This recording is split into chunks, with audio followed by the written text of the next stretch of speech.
Après avoir testé cette recette de pain, je ne mange plus le pain autrement. Pour commencer cette recette, je mets 3 œufs dans un bol et je mélange très bien. J'ajoute ensuite 3 cuillères à soupe de farine de blé et je mélange à nouveau jusqu'à ce que les œufs soient bien incorporés à la farine.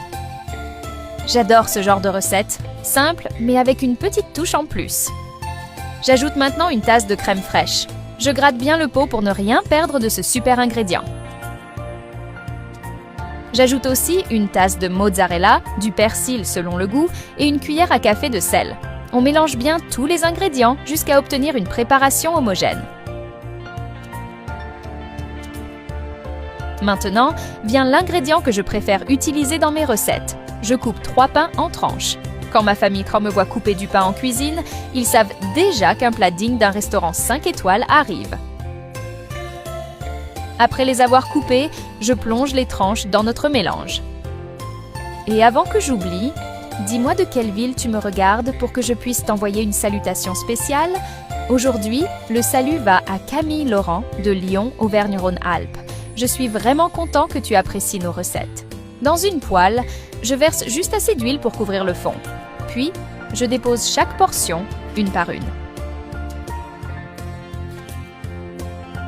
La première fois que j'ai fait cette recette, c'était un peu à l'improviste, sans vraiment savoir ce que ça allait donner.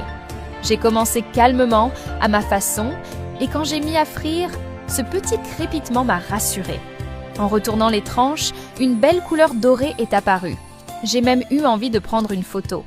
Quand c'était prêt, j'ai tout posé sur du papier absorbant, avec soin, pour garder une texture légère.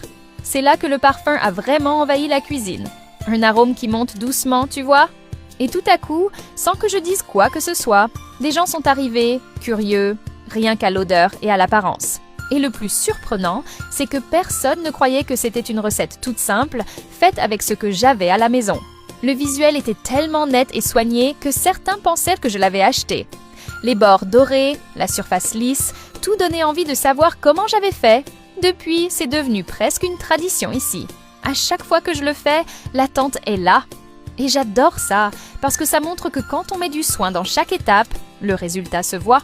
Pas besoin de grand-chose, juste de la patience, de l'attention, et le résultat parle de lui-même.